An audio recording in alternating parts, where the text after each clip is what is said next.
गौरीगंज थाने के बाहर कुमार विश्वास धरने पर बैठ गए हैं। आम आदमी पार्टी के उम्मीदवार हैं और अमेठी से राहुल गांधी को चुनौती देने के लिए कई महीनों से यहां जमे हुए हैं और अब गौरीगंज थाने के बाहर धरने पर बैठ गए हैं कुमार विश्वास।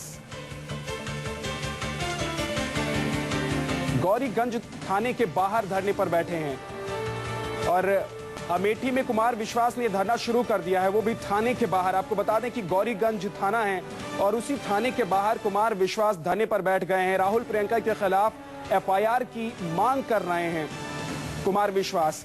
और कुमार विश्वास ने पहले ही कहा था कि वो राहुल गांधी और प्रियंका गांधी के खिलाफ केस दर्ज कराएंगे, एफआईआर दर्ज कराएंगे और इसी मुद्दे को लेकर अब वो धरने पर बैठ गए हैं। गौरीगंज थाने में पहुंचे थे, एफआईआर दर्ज कराने की मांग कर रहे थे और जब उनकी मांग मानी नहीं गई तो वो धरने पर बैठ गए हैं। इस वक्त कुमार विश्वास, आप देख रहे हैं तस्वीरें हैं, गौरीगंज थाने में पहुंचे थे, यहाँ के अधिकारियों से बात हुई उनकी, लेकिन जब एफआईआर दर्ज नहीं करवा पाए, जब एफआईआर दर्ज राहुल गांधी और प्रियंका गांधी के खिलाफ नहीं हो पाई तो धरने पर बैठ गए। और क्या कुछ कहा है आपको सुनवाते हैं।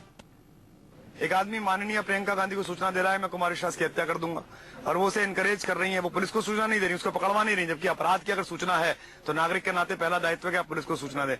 वो उससे करिए मेरे साथ गेस्ट हाउस चलो, वो कह रहा है आपसे मिलने नहीं देते, बोले कि मेरे साथ चलो, मेरे साथ आ जाओ। और पहले भी मेरे ऊपर हमले हो चुके हैं, मैं इसकी एफआईआर लिखवाने आया हूं तो पुलिस अधिकारी 5 ऊपर तो बात कर रहे हैं लेकिन कह रहे हैं एफआईआर नहीं लिखेंगे, बल्कि मुझसे कह रहे हैं कि आप 6 आदमियों के साथ आए, मैं आपको 144 में बंद कर दूंगा। तो ये कौन सा देश है, क्या न्याय है कि एक आदमी की हत्या की कोशिश कांग्रेस कर रही है और मैं कह रहा हूं एफआईआर तो लिख लो। आप बाद में कह देना कि माननीय प्रियंका गांधी, मुझे तो वो बेहुदा कह रहे हैं कि आप बेहुदी बात कर रहे हैं और उन्हें कह रहे हैं माननीय प्रियंका गांधी।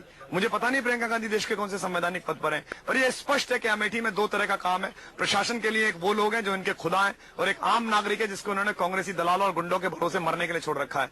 लेकिन राहुल गांधी को मैं पहले पत्र भी लिख चुका हूं इस बारे में जो। और कुमार विश्वास हमारे साथ जुड़ गए हैं। कुमार विश्वास, क्यों आप एफआईआर कराने के लिए जिद कर रहे हैं? आप कैसी बात कर रहे हैं? एक व्यक्ति सूचना दे रहा है कि मैं हत्या कर दूंगा, वो महिला कह रही है तुम गेस्ट हाउस आओ, वहाँ बात करते हैं, तो मैं एफआईआर न कराऊं या मैं अपनी हत्या की प्रतीक्षा करूं? इससे पहले भी 3 बार मेरे पे हमले हो चुके हैं। ये तो बहुत सामान्य बात है। माननीय सुप्रीम कोर्ट ने सन 2000 में ललिता कुमारी वर्सेस यूपी गवर्नमेंट केस में साफ कहा है कि कोई भी आदमी आपके पास आए आपको एफआईआर लिखनी पड़ेगी। यहाँ तक कहा कि चाहे बाद में एफआईआर झूठी निकले तो क्वेश्चन करिए, लेकिन आपको लिखनी पड़ेगी। तो कुमार विश्वास, ये भी हम आपसे जानना चाहेंगे कि आखिर एफआईआर क्यों दर्ज नहीं हो रही है? जब आप पहुंचे, अपनी शिकायत लेकर पहुंचे हैं, तो फिर आखिर क्यों गौरीगंज के जो थाना अध्यक्ष हैं वो मना कर रहे हैं एफआईआर दर्ज करने से? मैं जानना चाहता हूँ वो कौन से संवैधानिक पद पे हैं।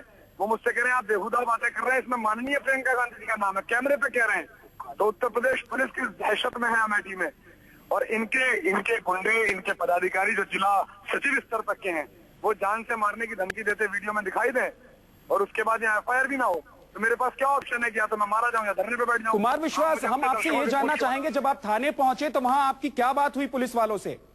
पुलिस वालों के सामने एएनआई का कैमरा मौजूद था, बाकी क्लिप मंगा लीजिए। उन्होंने 3 बार ऊपर किसी से बात की और फिर पूछा और फिर कहा कि मैं एफआईआर नहीं कर पाऊंगा। तो अब उत्तर प्रदेश के थानों में ऊपर पूछकर एफआईआर होगी। फिर उन्होंने मुझसे कहा सुप्रीम कोर्ट की रूलिंग दिखा दीजिए।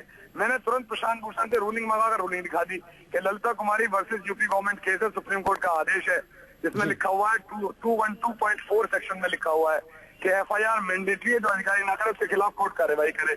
चलिए ठीक है, लेकिन कुमार, आप क्योंकि वहां मौजूद थे, आप खुद ही बातचीत कर रहे थे, क्या लगा आपको कि जो पुलिस अधिकारी थे वो किसे फोन कर रहे थे, किससे इजाजत मांग रहे थे एफआईआर करने की? ये तो आपको पुलिस अधिकारी से पूछना चाहिए कि एफआईआर करने से पहले फोन करने का प्रचलन भारत में कब से प्रारंभ हुआ है?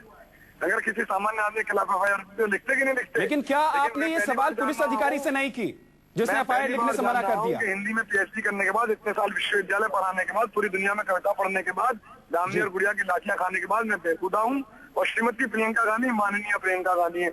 ये मुझे कब तक आप धरने पर बैठे रहेंगे कुमार विश्वास? एफआईआर लिखे, उसके अलावा मेरे पास क्या ऑप्शन है? एफआईआर लिख के मैं चला जाऊंगा।